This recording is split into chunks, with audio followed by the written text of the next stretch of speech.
Hello, my friends, and welcome to Monster Monday. Today, I will be covering possibly one of, if not the, most iconic monsters in D&D, and I am speaking of the Purple Worm. Purple Worm, Purple Worm.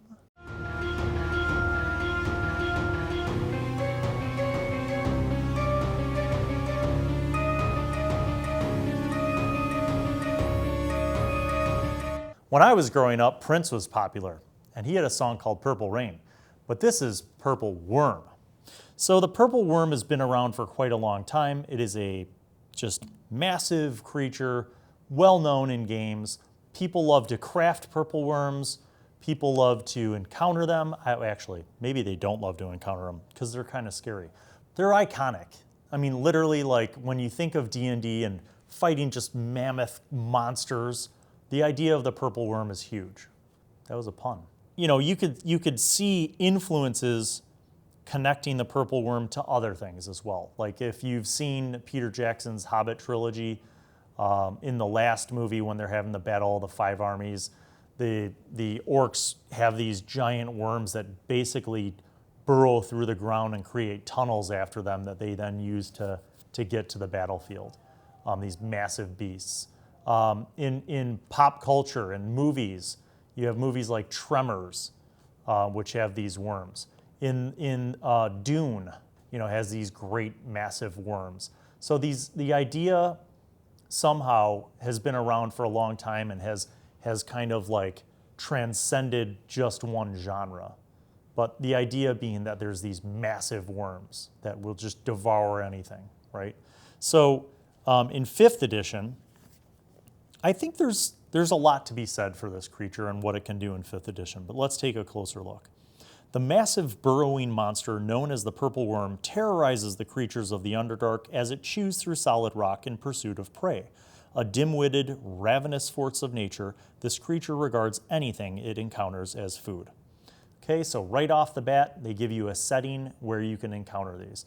And if you have a group of people going into the Underdark, they're probably going to be mid to high level anyway, which they would need to be because the Purple Worm is fierce. But let's say, for example, that you don't play your game in a world where there's an Underdark. Could this creature live somewhere underground? Yes. Could this creature be the source of a bunch of underground caverns? Why not? Maybe you have a party going on this exploration into a mine that then goes into a bunch of underground caverns, and they don't even know that what made those underground caverns is in fact a purple worm. Lots of options for mid and high level. Not so much for low level, except the word TPK. Yeah. Loud noise attracts purple worms, which have been known to interrupt underground battles and tear through subterranean cities seeking prey. The underground civilizations of the Drow, the Druger, and the Mind Flayers maintain special wards around their settlements to deter these monsters. Though most common in the Underdark, purple worms are frequently seen on the surface world in rocky and mountainous lands. The maw of a purple worm is large enough to swallow a horse whole, and no creature is safe from its hunger. It lunges forward by rhythmically compressing and expanding its body, catching other dwellers by surprise with the speed of its advance. That's actually shocking. We'll get to its speed in just a moment. When a purple worm burrows through the ground, it consumes earth and rock, which it breaks down and constantly excretes. Precious metals and gems can thus be found within the bodies of purple worms, which are targeted by particularly brave and foolhardy treasure hunters. A burrowing purple worm constantly creates new tunnels throughout the Underdark, which are quickly made use of by other creatures as corridors and highways. Because a purple worm rarely returns to its own tunnels, such passageways are a good place to avoid these monsters. Areas rich in prey quickly become interlaced with complex tunnel systems resulting from several worms hunting together. Could you imagine dealing with several purple worms? There's your high-level encounter. So again, tons of opportunities to use these in the Underdark, but let's say that you're not an Underdark kind of person, or your world has no Underdark because it's not the Forgotten Realms and you don't play in Faerun. So, could you use this in a mountainous, rocky region? Certainly. Could you borrow from Dune and set it in a desert region? Absolutely, you could. Could you set this in a semi-aquatic bog swamp region? Yes. With what authority do I say that? My own authority. So basically, number one flex is take this out of the Underdark and put it wherever you want. As long as there's land for this thing to go through, you could put the purple worm wherever you want. Could it be dwelling in caverns underneath the sewers, which are underneath the city? Absolutely. Could it structurally, potentially have a massive structural effect on the city itself? Yes. Could you sneak peek this by foreshadowing that some sinkholes have been happening around the city and nobody knows why, and that's why the adventurers have to go exploring the sewer, which is where, after many encounters in the sewer with sewer-type creatures, they finally come across this weird tunnel that they see that's somehow broken through into the sewer, and then they follow it, and it ends up being a purple worm labyrinth, a lair, just tunnel after tunnel that intersects because there's one or more of these? Yes. Could you take the base purple worm and weaken it? Yes. You could scale this down. So instead of the gargantuan monstrosity purple worm, you could have multiple large, just large purple worms with lower hit points, lower armor class, make them a little easier to defeat. Like, think baby purple worms, right? Even a baby purple worm can still be dangerous to a party. But you scale it down so that the party isn't just totally wiped out immediately, and now they have a sense of like, oh wait, those are purple worms that we just defeated. No, you just defeated the babies, but mama worm's coming back. Let's take a look though at the stat block. So as written, the purple worm is a gargantuan monstrosity with an 18 armor class, 15 D20 plus 90 hit points. So the average is 247. That's what they have here in the book. That's crazy. A potential of 390 hit points. So if you had a really high level adventure and you wanted to scale these up, just max out the hit points right off the bat. That puts them on like demon level. This is a crazy part. So they have a speed of 50. That's like monk fast. And a burrow speed of 30. So burrow, think about it. They can chew through and move through rock at the same movement speed of your average medium-sized player. Wow, that's crazy. They have blind sight for 30 feet, tremor sense for 60 feet. Imagine trying to hide from a purple worm. So their special action is Tunneler. The worm can burrow through solid rock at half its burrow speed and leaves a 10-foot wide diameter tunnel in its wake. Oh, half its burrow speed. Okay, so it can move through solid rock still at 15 feet. That's crazy. Multi-attack. The worm makes 2 attacks, one with its bite and one with its stinger. Oh yeah, because as if it wasn't bad enough, this thing can sting you with its tail. The bite is a +9 to hit, reach 10 feet, 3d8 plus 9 piercing damage. If the target is large or smaller, it must succeed on a DC 19 dex save or be swallowed by the worm. A swallowed creature is blinded and restrained. It has total cover against attacks and other effects outside the worm, and it takes 6d6 acid damage at the start of each of its turns. So let's just say that your mid-level party member gets swallowed. If it doesn't die from the bite attack, but it gets swallowed, it's probably going to die within 1 to 2 turns. And it's acid damage. So as a DM, I would rule that there wouldn't be a body left to raise or resurrect. It would just be a pile of goo. So that's permadeath, my friends. Take heed, DMs. Be careful when wielding the power of the purple worm. It's quite deadly. If the worm takes 30 damage or more on a single turn from a creature inside it, the worm must succeed on a DC 21 con save or regurgitate all swallowed creatures, which fall prone in a space within 10 feet of the worm. If the worm dies, a swallowed creature is no longer restrained by it and can escape from the corpse by using 20 feet of movement, exiting prone. The tail stinger is also +9 to hit with a reach of 10 feet. It does 3d6 +9 piercing, and target must make a DC 19 con save or take 12d6 poison damage on a failed save or half as much on a successful one. Wow. So now you guys that have been hungering for that high level encounter, here you go. Your CR 15 Purple Worm. You want to scale it up even more? You say that you've got a party of 5 or 6 badass veteran D&D players who are all like level 15 or higher, throw more purple worms at them. Have them go into the Valley of the Purple Worms. Have them encounter baby purple worms to keep them busy, and then the big purple worms come in and chow down. Lots of different ways to add this in. Now, those are encounters. What's the adventure? What's the long game? Again, I start with a place. So remove yourself from the obligation of the Underdark. Sure, if you want an Underdark campaign, it's all there. These books give you more than enough fodder to create an Underdark campaign.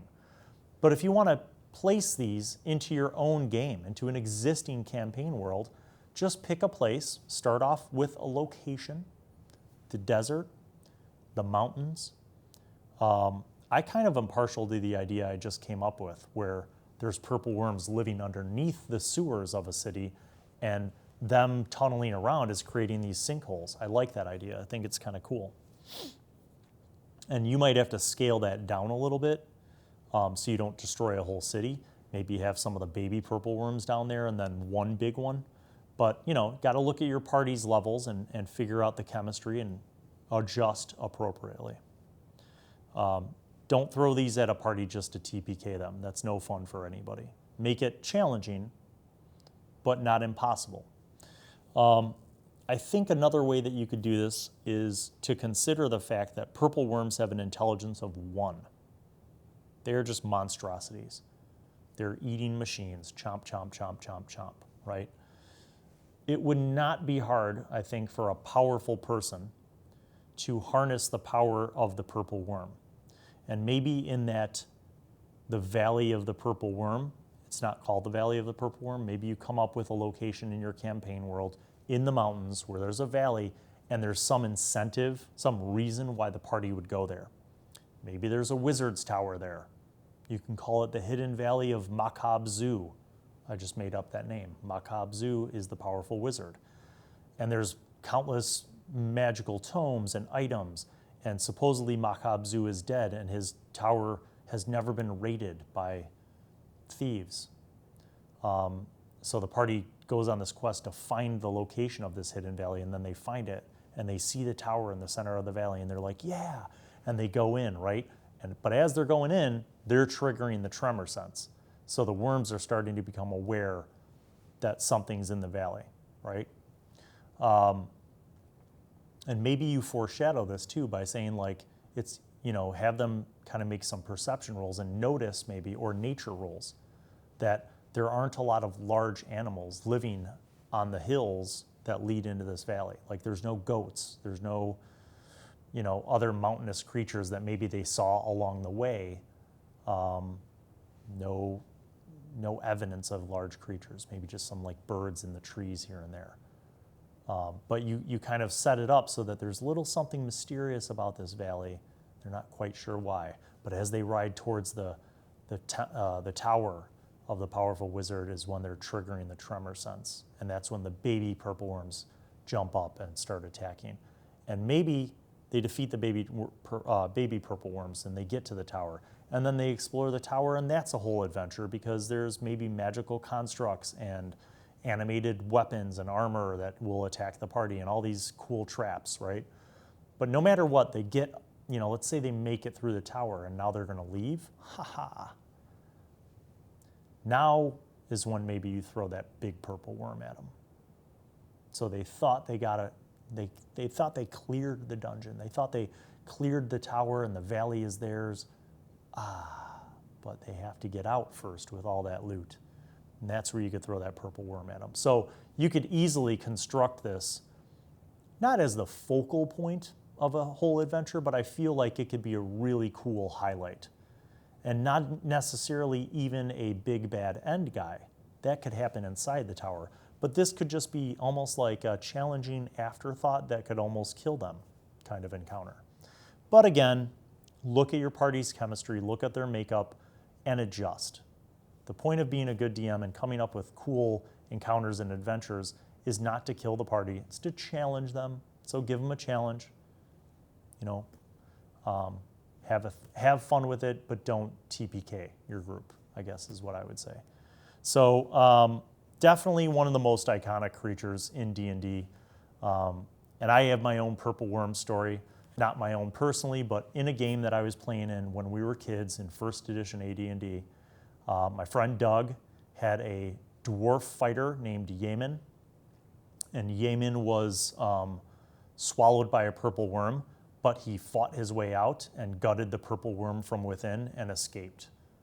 And when Yaman was victorious and Doug, you know, claimed the, I don't remember what he took as a trophy. It might have been one of the fangs of the purple worm. We all sang Purple Worm to the tune of Prince's Purple Rain. So if you defeat a purple worm in your next game, just remember to sing Purple Worm to the tune of Prince's Purple Rain, and then you will be honoring Yaman, one of the greatest dwarven fighters ever of all time that you never knew about.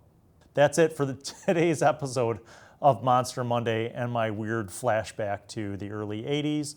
I hope you enjoyed my thoughts on the purple worm, but you know what? I guarantee that many of you watching this video have had your own encounters with purple worms, either as a player or as a DM. So please like this video, comment below, share your purple worm stories, because I'm sure that there's a treasure trove of them, and I want to hear from all you guys. So thanks for always supporting me, supporting the channel, and hope you'll tune in for the next episode of Monster Monday. We'll see you. Purple worm, purple worm. Purple worm, purple worm. Purple worm, purple worm.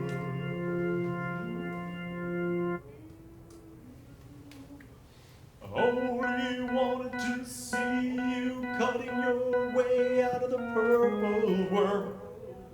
Honey, I know, times are changing.